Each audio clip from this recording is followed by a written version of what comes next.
اکثر یہ سوال ذہن میں آتا ہے کہ آخر ہم عبادت کرتے کیوں ہیں؟ آج ہم اسی سوال کے جواب کو 3 بہت ہی آسان لیکن گہری نیتوں میں سمجھنے کی کوشش کریں گے، اور یہ سمجھ ہو سکتا ہے عبادت کے ساتھ ہمارے رشتے کو، ہمارے کنیکشن کو بالکل ایک نیا رخ دے دے۔ تو سوال بالکل سیدھا سا ہے۔ جب کوئی عبادت کے لیے کھڑا ہوتا ہے تو اس کے دل میں کیا چل رہا ہوتا ہے؟ اصل نیت کیا ہوتی ہے؟ کیا یہ بس ایک عادت ہے، یا کسی چیز کا ڈر ہے، یا شاید کچھ اور؟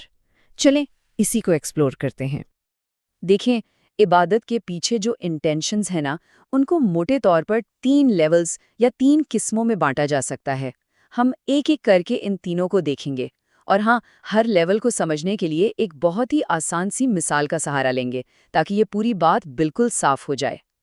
تو یہ 3 سٹیپس کیا ہیں؟ پہلا ہے خوف، دوسرا ہے انعام، اور تیسرا سب سے اہم شکر۔ شروع کرتے ہیں پہلے لیول سے۔ تو سب سے پہلی قسم، اور شاید سب سے کامن قسم، وہ ہے خوف کی عبادت۔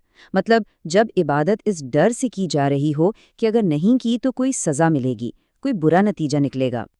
یہاں پوری سوچ کا فوکس بچنے پر ہوتا ہے۔ ذہن میں بس یہی ہوتا ہے، اگر میں نے عبادت نہیں کی تو مجھے سزا ملے گی۔ ایسی عبادت ایک بوجھ لگتی ہے، ایک ڈیوٹی کی طرح، جس کا مقصد صرف کسی مصیبت سے بچنا ہے۔ اس کو سمجھنے کے لیے ایک بہت اچھی مثال ہے۔ سوچئے ایک اسٹوڈنٹ کے بارے میں جو ہوم ورک صرف اس لیے کر رہا ہے کیونکہ اسے ٹیچر کی ڈانٹ سے ڈر لگتا ہے۔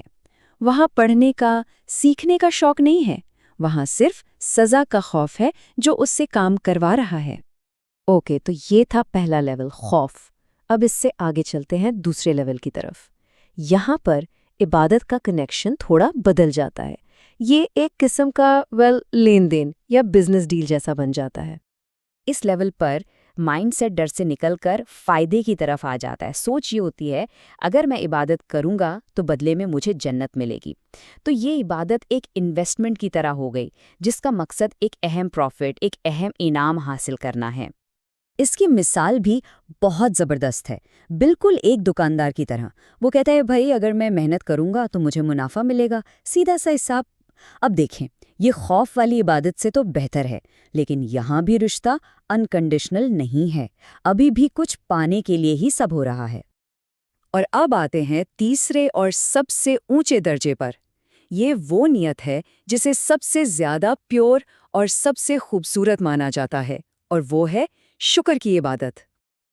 اب یہاں پر اہم بات یہ ہے کہ اس لیول پر عبادت نہ تو کسی ڈر سے کی جا رہی ہے اور نہ ہی کچھ حاصل کرنے کے لالچ میں۔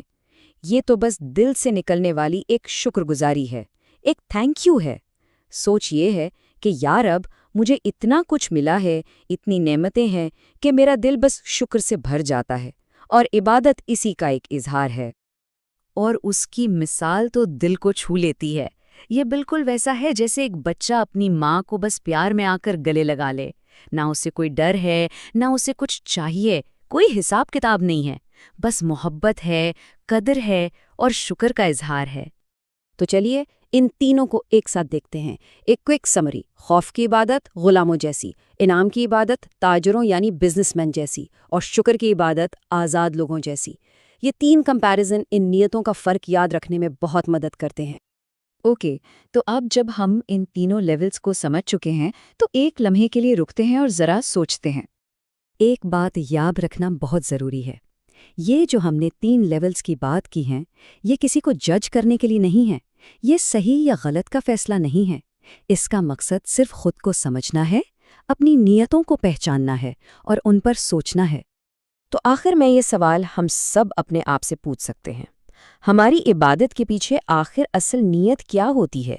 کیا وہ خوف ہے، انعام کی امید ہے، یا دل سے نکلا ہوا شکر؟ اور اس سوال کا جواب وہ تو صرف ہمارے اپنے اندر ہی ہے۔